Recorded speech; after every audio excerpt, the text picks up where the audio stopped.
你不满大街招摇，你心里难受是吧？我就想招摇，我都不耐烦了，怎么还没有人来杀我？念梅，你再讲一遍，你再跟我讲一遍！就在刚刚，念梅被一个富二代强暴，幸好父亲玄良及时赶到，一脚将他踹倒，按在地上一顿暴打。这一幕刚好被戏曲学院的人看到，门卫大爷将玄良拉开后，富二代还在不断叫嚣：“你们等着！你们他妈等着！”富二代狼狈离开后，玄良也带着女儿回家。刚刚到家，父亲对着念梅一顿臭骂。他如此担心念梅，并不是因为他心狠，而是因为19年前他的亲妹妹玄真被人杀害，尸体被抛在八角亭的人工湖里。关键在于，女儿现在的样子跟玄真长得一模一样，而且当年的凶手到现在也没有抓到。可正处于叛逆期的念梅，并没有听从父亲的话，当晚就跑了出去。然而刚离开家没多久，他就被人盯上了。她赶紧跑到一家商店，给闺蜜木格打了一个电话。等木格来了以后，念梅跟她说自己被人跟踪了，木格却认为她是神经过敏，便提议带她去蹦迪放松一下。家教严格的念梅并没有去过这种地方，显得有些紧张。算了吧，你这个小猫咪啊，那种地方不适合。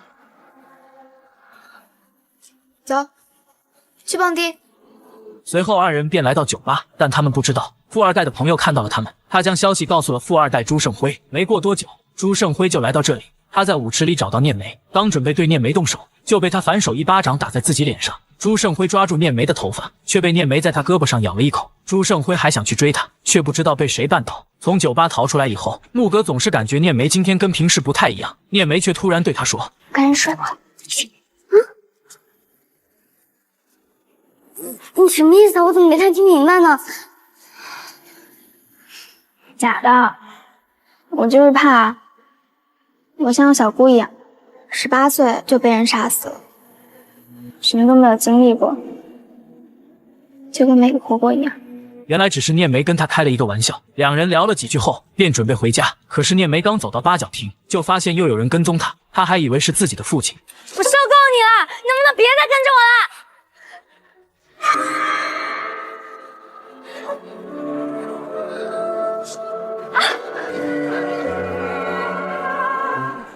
幸好父亲再一次及时赶到，吓跑了跟踪他的人。父亲让念梅赶紧回家，他便追了上去，可是对方已经不知去向。另外一边，朱胜辉因为没得到念梅，正在喝着闷酒，喝完以后便一个人离开，但他不知道自己已经被人盯上了。第二天，玄良来到警局，找到自己的妹夫袁飞，告诉他杀死妹妹的凶手很有可能出现了。作为刑警队长的袁飞觉得事情不可能这么简单，二人来到家里，想找念梅了解一下情况。可是刚刚到家，袁飞就接到电话，警方在河边发现一具尸体，尸体不是别人，正是富二代朱胜辉。此时土豪朱文生还不知道自己的儿子已经死了，他刚好从案发现场经过，虽然心里有种不好的预感，但他并没有在意，因为他只想搞钱。随后专门成立专案组，组长袁飞将此事通知土豪夫妻。当他们看到儿子的尸体时，彻底崩溃了。然而画面一转，他们一口咬定凶手就是念梅的父亲玄良，因为前一天大家都看到玄良打了他儿子。他们还要求袁飞退出专案组，因为他们知道袁飞是玄良的亲妹夫。他们还嚣张地说，如果不把玄良抓起来，他们就找关系自己处理这件事。警方调取案发前一晚监控，在酒吧发现了死者的身影，同时也发现了念梅。他们认为这起案件一定跟念梅有关。他们来到学校调查此事，而学校这边，班里的人都在偷偷议论念梅，说她跟男人发生过关系。有本事就大声说大声笑，偷偷摸摸的多恶心。好呀，我还就真说不出口了。反正谁做过什么谁知道。警方找到念梅的班主任，想要了解情况，可他们刚刚来到班级门口，就看到念梅和木格打了起来。念梅，木格，将二人分开后，班主任田老师问木格为什么打架。你们俩最近关系不是很好，怎么就打起来了？装的呗。到底因为什么？念梅说她跟别人睡过。这种话可不能乱说的。是她自己告诉我的。他为什么会跟你说这些？显摆呗。另外一边，警方并没有从念梅口中得到有用的线索，只知道当晚有人跟踪他。后来父亲来了，跟踪他的人就跑了。袁飞则带着实习警员大力来到戏曲学院，找到院长丁饶烈，想了解一下玄良为什么会暴打朱胜辉，但他并没有说出朱胜辉欺负念梅的事情，只是说他们也不知道原因。案情变得扑朔迷离，整座城市也下起大雨。雨太大了，接一下念梅吧。我去。玄良走后，妻子也打算先回家做饭，只留下老太太一个人在店里。玄良刚刚来到校门口，就听见学生家长都在讨论10几年前自己妹妹玄真被杀的事情。听了他们的话，玄良却选择沉默，他不想再提起当年的伤心事。而就在此时，朱胜辉的狐朋狗友们来到玄家的店，把店里砸得乱七八糟，老太太也因为心急之下晕倒在地。幸好女儿玄敏及时赶到，赶走了所有小混混。玄良带着念梅赶紧赶到医院，经过抢救，老太太已经脱离生命危险。随后袁飞也来到这里，得知岳母没什么大事后，便坐在玄良身边，开口的第一句话就问他认不认识朱胜辉的父亲朱文生。这时玄良陷入回忆，原来年轻的时候，朱文生就是大土豪，他开了一家黄酒厂，玄良正是他的员工。然而就因为妹妹玄真的死，朱文生认为玄家有不祥的征兆，就把玄良强制下岗了。从那一刻，他们就结了仇怨。你意思是说，我是那个杀人凶手是吗？这不是我的意思，是朱文生的意思。你少跟我来这套，袁飞，你有本事把19年前害我妹妹那个凶手找出来啊！你根本就不配当一个警察。另外一边，警方抓到了砸店的小混混，他们认为这些小混混很有可能是朱文生指使，但是这些小混混死不承认，一口咬定是自己的个人行为。袁飞回到家中，夫妻2人因为母亲的事都变得沉默寡言。这时袁飞却接到领导电话，经研就决定将你暂时调离4幺7专。被老板的老婆打的。他为什么打你啊？好事，她老公啊。做出这样的事，女人居然还一脸淡然，而她的丈夫却什么都没有说，放下家里的钥匙，默默地转身离开了。女人名叫玄珠，正是玄良的二妹妹。从小她就没有死去的玄真漂亮，处处不受待见，反而玄真长得好看又会说话，大家都喜欢她，所以玄珠从小就性格孤僻。后来玄真死后，她便离开了这个家。可是离开以后，她诸事不顺，还跟自己的老板发生不正当关系，导致老板的老婆带人打了她一顿。正当她陷入回忆时，玄良的老婆打来电话，告诉她母亲住院的事。另外一边，警方找来玄良和念梅，通过了解，当晚他们在八角亭的时间是晚上9点多，而朱胜辉最后出现在监控内，也是相同的时间，双方的位置完全是相反的方向，所以玄良完全有不在场证明。玄良洗脱嫌疑，袁飞也成功回到专案组。他们来到朱胜辉最后出现的地方，发现了朱胜辉的血迹，确认这里就是第一案发现场。可诡异的是，尸体怎么会出现在3公里外的河边？这时大力给出答案：河道，我们水乡有很多河道能通到外边。警方出动大量警力，对案发现场周围进行排查，最终找到了运送尸体的木船，还在一个隐秘的角落发现一个监控探头。从这个监控的画面中，看到了凶手运送尸体的全过程。可是下着大雨，根本看不清脸。然而大力又发现重点，我感觉这个凶手是个女的。怎么看出来是个女的？哥，你往前倒一点。对，就好，停。你放大一下，哥哥。你看这个时候她是没有戴帽子的，她上边的应该是长头发吧，露出了大腿，穿的也是裙子。还真是，那乱乱的应该是长头发。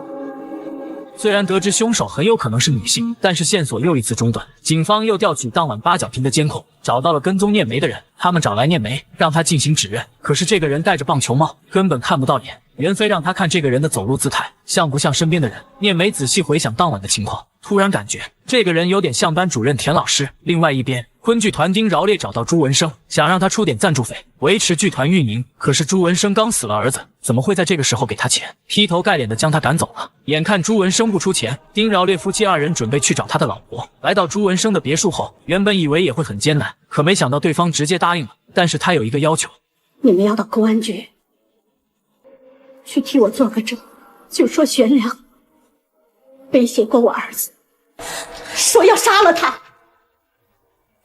听到对方想让他们做伪证，夫妻2人赶紧找个理由离开了。警方再次来到学校，找到田老师，询问案发当晚在做什么。他说当晚他在父母家吃饭，还说父母可以给他作证。眼看问不出什么，田老师也以上课为理由准备离开。就在他们准备离开时，大力在照片墙上看到一张照片，正是田老师戴着棒球帽拍的。他将此事汇报给袁飞，袁飞让他去找木格了解一下情况。当天下午，大力找到木格，可是不管他问什么，木格都说自己不知道。既然我问你，你再抵赖就没有什么意义了。听了大力的话，木格终于说出实情。原来木格早就认识朱胜辉，朱胜辉给了他一张不限额的信用卡，所以他一直在给朱胜辉透露念梅的位置。而且在学校里，他喜欢的男生却喜欢念梅，他嫉妒念梅，才编造谎言诋毁他。大力又问木格对田老师了解多少，当他听到田老师的名字时，他变得慌张起来。大力看出了木格的不正常，但却让他走了。第二天，木格趁没人的时候找到田老师，进入房间后，他慢慢的关上了门。就是阎王老子来了，你看我韩雪萍皱不皱一下眉头？我家木格不见了，跟我们家聂梅有什么关系啊？木格妈妈突然来到玄家，吵着问木格在哪里。原来前一天木格进了田老师宿舍以后，便就此失踪，一夜未归。后来木格妈妈从同学口中得知，前2天木格和聂梅打了一架，她便认为木格失踪肯定与聂梅有关。经过一番争吵，最终聂梅妈妈报了警，她才离开。而警局这边，他们在酒吧的监控里发现了一个酷似凶手的人，可对当晚的顾客询问，没有一个人认识。袁飞则再次来到案发现场，他们找了一条船，顺着凶手运尸体的路线又走了一遍。他回想起死者朱胜辉，体重有131斤，如果凶手是个女人，那她一定是个练家子。刚回到警局，朱文生夫妇就来找事。他们听说袁飞又回到专案组后，非常的愤怒。袁飞拿出悬梁的不在场证明，却被朱文生当场撕掉。悬梁有充分不在现场的证据，法律目前不允许抓人。你不要欺负我们老百姓不懂法律，法律我也懂。悬梁有充分的犯罪动机，他还实施过犯罪，打过我儿子。你们如果不抓他的话，你放心，我会想办法弄死他。朱文生，你清楚你刚才说的每一个字？我清楚，我清楚答案。另外一边，大力来到学校门口，想从学生口中了解一些情况。他找到了木格喜欢的那个男生，问他木格和田老师关系怎么样。其实，田老师他是一个好老师，不过什么？而此时的田老师正在校长办公室里，因为木格失踪的事情，木格妈妈已经闹得满城风雨。二人交谈完以后，他急匆匆地冲回自己的宿舍，赶紧把他拍的所有照片都收了起来，紧接着又把相机里的照片也全部删除。几天后，木格还是没有任何消息。木格妈妈开始散布谣言，声称悬梁就是凶手。看到网上的新闻以后，悬梁也是非常气愤，直奔木格家的方向走去。在路上，他陷入回忆当中。原来19年前，他跟木格的妈妈是情侣关系，当年就是因为他俩在一起，才耽误了他去接玄真放学，最后导致玄真被杀。玄良来到木格家以后，直接质问他到底想干嘛，然而对方根本不跟他讲道理。玄良一气之下，直接砸碎了他家的玻璃。第二天，玄家老太太出院，这时玄珠突然出现在众人面前，可是老太太因为这场病已经记忆混乱，根本记不住她是玄珠了。到家以后，玄珠第一次看到念梅，她被彻底吓到了，没想到念梅居然跟玄真长得这么像。来到念梅的房间，看到她的照片，她陷入小时候的回忆。另外一边，大力跟同事来到田老师家了解情况，田老师却突然生病了，他们二人只能暂时离开。然而他们刚走，田老师就从床上爬了起来，小心翼翼地从墙上拿下念梅的照片，直接藏在床头柜后面。此时袁飞来到档案室，想要查看当年的八角亭凶案，他总感觉现在的案子跟当年的案子有关联。看着玄真死去的照片，他陷入沉思。哥，我了。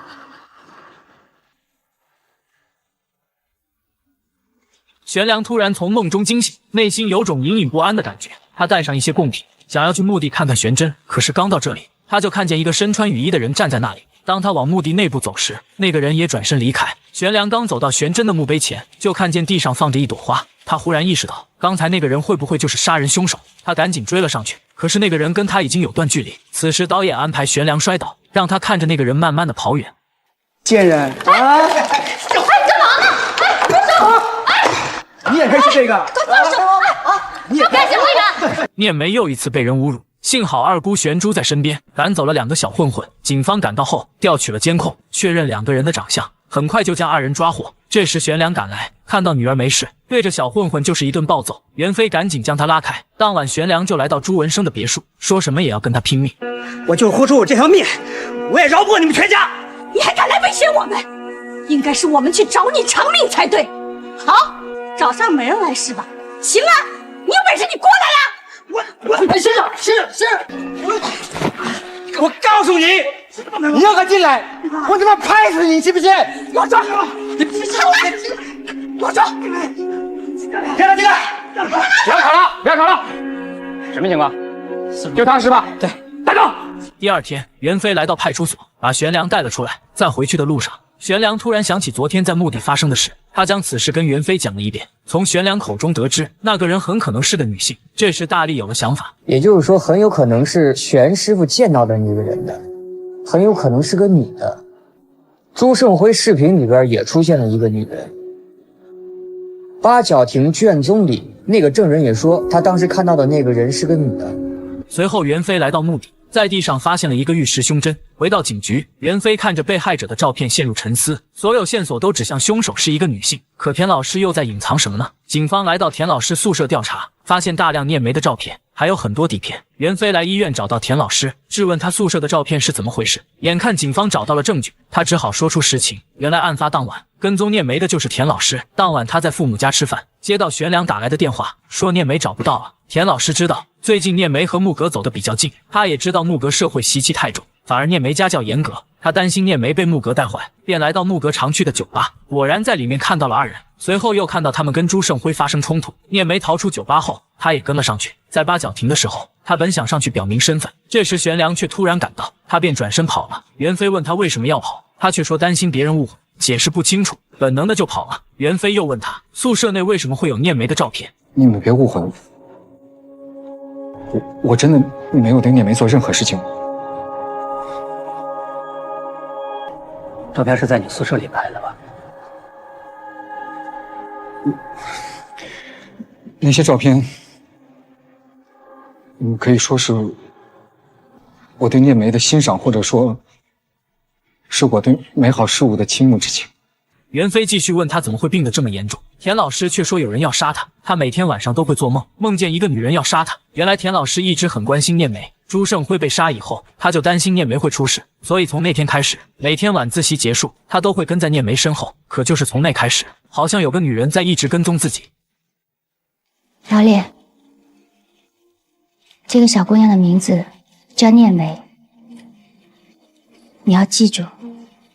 听了周亚梅的话，丁饶烈陷入回忆当中。他想起当年玄珠跟他学习戏曲，可是跳着跳着，玄珠一个转身，居然变成了死去的玄真。另外一边，警方通过调取学校监控，确认田老师不是凶手，案件再次变得毫无头绪。袁飞找到已经退休的师傅，想要了解当年的八角亭案，师傅却突然问他，玄珠离开家10几年，从来没回来过一次，为什么突然回来？袁飞告诉他，是因为岳母住院他才回来的。师傅又说，当年调查的时候，他发现玄珠并没有那么简单。从师傅家离开以后，袁飞却发现玄珠居然跟周亚梅在一起，这让他想起师傅刚才说的话。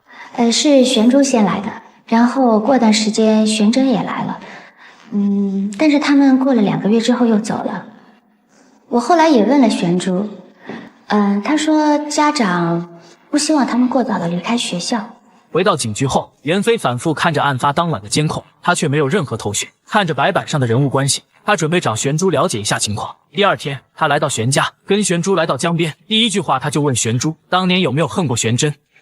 一个漂亮的花季少女，放学等她哥哥来接她，快下雨了，她着急回家，就抄了一条小路。那条小路上没什么人，就碰到了一个流氓。10几年前，这不是你们下的结论吗？我恨他还是不恨他有什么关系吗？如果你有什么证据能证明我是凶手，你可以随时来逮捕我。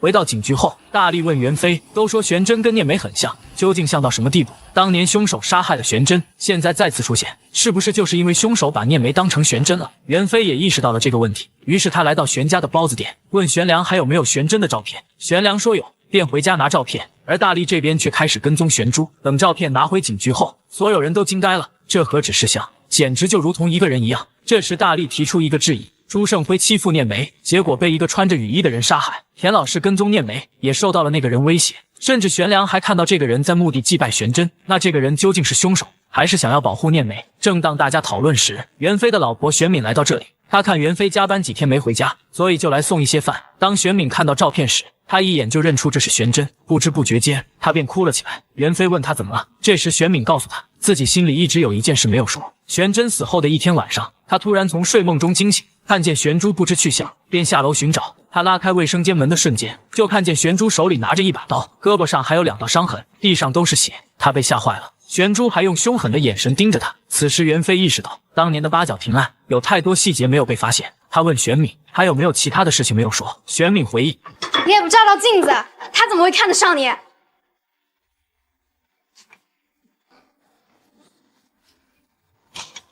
你们这怎么了？真蠢！袁飞问他玄真口中的他是谁，玄敏说他也不知道，应该是他们的同学。他以为这只是姐妹间鸡毛蒜皮的一些小事，所以当年就没有说。不是鸡毛蒜皮的小事，在你眼里是。会真的跟玄珠有关吗？哎，你等等，玄真还好吧？他肯定说错人了，你是说聂梅吧？他年纪大了，现在记忆不好了，你记错了。就在刚刚，玄珠来到昆剧团，以聊天为借口，跟周亚梅说了一些奇怪的话。周亚梅问他，跟自己说这些是什么意思？他们从监控里看到，那个嫌疑人也是个女的，跟19年前一样。你是在怀疑我？我只是在说这件事情，跟怀不怀疑有什么关系呢？听了玄珠的话，周亚梅没有一点慌张，刚准备说什么，丁饶烈就回来了。玄珠也趁此机会离开。另外一边，警方得知玄珠去了昆剧团，袁飞第一时间就把昆剧团和玄珠定为重点怀疑对象。所有警员分头行动，袁飞带着大力找到丁饶烈，重新询问案件相关问题。虽说并没有得到重要线索，但袁飞却看出了丁饶烈的慌张。随后，袁飞又找到玄珠当年的同学，从他口中得知，当年玄珠姐妹两个同时喜欢上一个男生，那个男生叫季光，但是这个季光在玄真死亡的半年前就已经转学了。听了他的话，袁飞再次陷入沉思。调查结束后，所有人开了一个碰头会。一个同事了解到，昆剧团马上就会有一个很重要的演出，所以最近丁饶烈基本都在剧团。另外一个同事告诉袁飞，那个叫季光的男人已经找到了。第二天，袁飞带着同事找到季光，可当他提起当年的事，季光总是刻意规避，并不愿意提起当年的事。眼看什么也问不出来，袁飞只好留了一张名片，便离开了这里。他直接来到了市公安局，因为失踪已久的木格终于有了消息，市局抓获一个传销团伙。他们在照片里看到了木格的身影，经过了解，团伙里的人大多数都是被骗的孩子，被强行扣押了。袁飞将木格带回去以后，母女俩终于相见，木格妈妈也对警方表示感谢。另外一边，昆剧团的人都在为演出做准备。就在周亚梅准备拿出装饰品的时候，她忽然想到了什么，表情也突然变得慌张起来。她赶紧找了个理由离开，直接坐车来到了墓地。一路上，他一直低着头，似乎在寻找什么，可是一直找到玄真的墓碑前，也没找到他想要的东西。魂不守舍的回到家中后，丁饶烈看着他鞋子上的泥土，问他去了哪里，可是他却一句话也说不出来。眼看周亚梅一句话也不说，丁饶烈就不断追问：你要说什么？你是让我说我做一个女人有多失败，还是做你的老婆有多可悲？什么呀？看着周亚梅激动的样子，丁饶烈双手抱住她的肩膀：我不能没有你。然而周亚梅却将他的双手拿了下来，默默地转身离开。另外一边，袁飞刚刚回到警局，就看到季光主动找过来。他意识到八角亭的迷雾终于要被拨开了。我特别恨，非常恨，恨得咬牙切齿。我每天都诅咒他，我希望他赶快去死。听了玄珠的话，让袁飞想起季光说的事情。我没有追求过玄真，我喜欢的是玄珠。原来季光喜欢的是玄珠，而不是玄真。10几年前的一天，季光对着玄珠微笑，这一幕刚好被玄真看到。后来季光又带着玄珠去看戏，也就是从那一刻起，玄珠喜欢上了昆剧，因为他知道季光喜欢，他愿意为了季光去学习。但是因为玄真，一切都变了。这一天，玄真突然来到昆剧团。他都能学，我为什么不能学？你是他的谁呀？她是我姐姐。从小大家都说你姐姐长成这样，你们真的是双胞胎吗？后来他成功加入昆剧团，但是嫉妒心强烈的玄真并没有放过玄珠。他在学校附近等着季光出现，想让他送自己去剧团。季光本不想答应，可是玄真死缠烂打，没办法，只能陪着他来到剧团。而这一幕刚好被玄珠看到，其实这正是玄真想让他看到的。原本季光想找玄珠解释，可是后来他家就搬到省城，他也跟着转学离开了。然而玄真并没有善罢甘休，倚仗自己是家中最小的妹妹，大家都惯着她，变得更加肆无忌惮。你陈强了不起啊？怎么了？玄珠怎么惹你了？他要是有本事，碍得着惹我吗？也不看看自己有没有资格。怎么说话呢？玄珠，到底怎么了？把妹妹气成这样。听了玄珠的话，袁飞才知道他小时候居然有这样的经历。然而他接下来的话更让袁飞震惊。玄真想要的不仅仅是征服我跟季光。有一天，他听到了周亚梅和丁饶烈的谈话。如果是因为你自己把一切都毁了，我可以杀了他。另外一边，大力在昆剧团的后门发现了一个废弃的防空洞，而丁饶烈的办公室刚好可以看到这里。他一路探索，走了很久，终于走到尽头，而这个尽头正是发现朱胜辉尸体的那条河。回到警局后，大力将此事汇报给袁飞。这时袁飞想到了那个胸针，他找到一位师傅鉴定，没想到师傅一眼就认出这个胸针。他说这是当年一位昆剧名角佩戴的，这个名角正是现在昆剧团周亚梅的爷爷。听了对方的话，袁飞终于露出笑容。第二天，玄珠来到剧团，他想在离开前再看一眼这里。就在这时，丁饶烈突然出现。玄真还好吧？他说的第一句话就让玄珠很疑惑，这已经是他第2次这么问了。玄珠刚想问什么，周亚梅却忽然出现，玄珠便找了个理由离开。刚走到门口，警察就来了。他们找到周亚梅，要求她配合调查。可他们从丁饶烈身边经过时，他的行为却十分诡异。来到警局后，袁飞问他朱胜辉被杀的当晚他在干什么，然而他的回答依旧跟之前一样，当晚他就在剧团里，团里的人也可以给他作证。袁飞拿出胸针，问他为什么要去玄真的目的，他却说玄真是他的学生，每年忌日他都会去。眼看他毫无破绽，他们也没有实质的证据，只能先将他释放。回到家中后，周亚梅就一个人来到天台。不到园里，怎知春色日徐。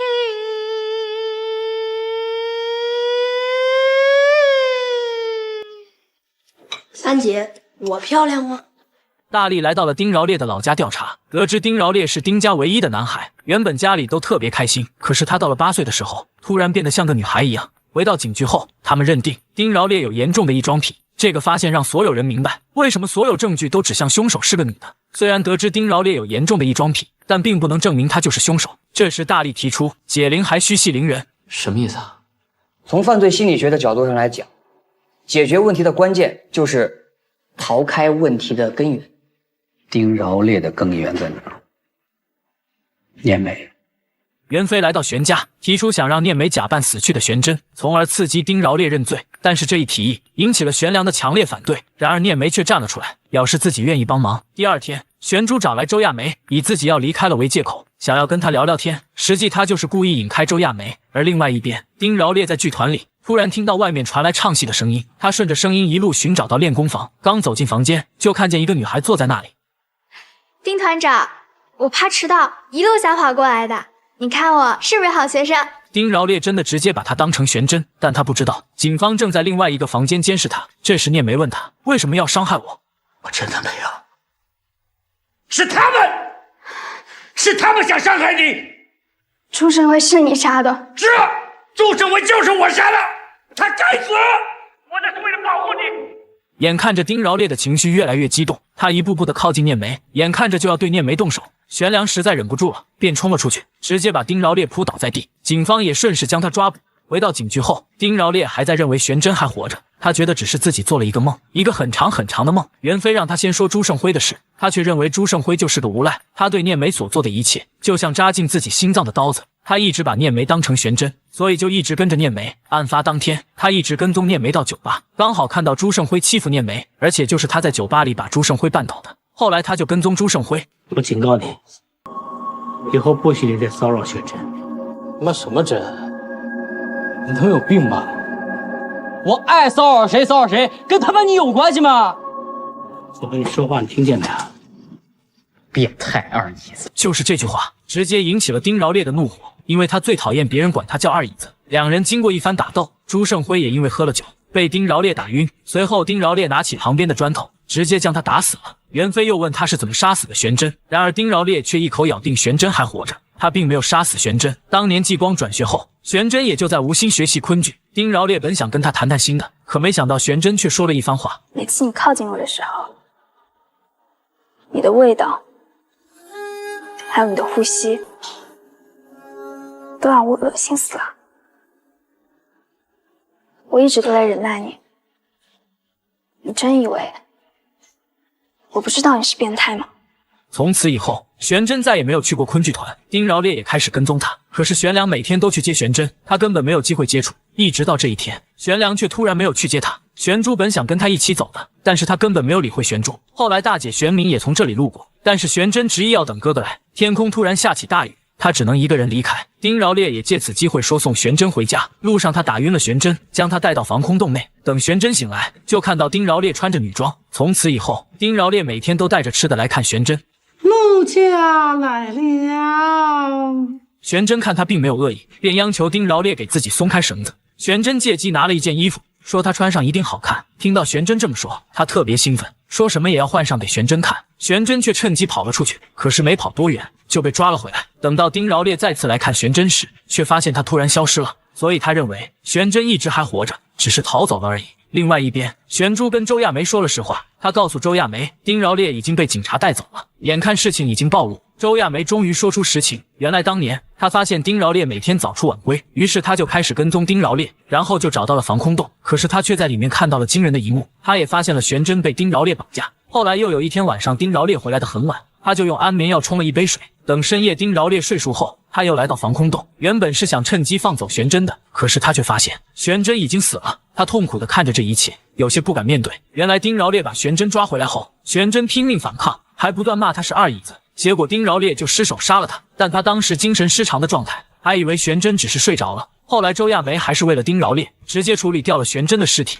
一切真相大白，警方直接来到昆剧团，周亚梅也被成功抓捕。八角亭的迷雾终于散去。玄珠回到家以后，直接抱住了母亲。聂梅也从房间里出来，抱住了玄珠。随后袁飞也带着一束花来到玄家。今天刚好是袁飞和玄敏的结婚纪念日，他们也借此机会一家团圆。八角亭迷雾到这就结束了。整部剧里有亲情、爱情、嫉妒，甚至还有恨。不管怎么说，最终大家都得到释怀。刀哥也在这里感谢各位粉丝的陪伴与包容。我们下一部悬疑剧再见。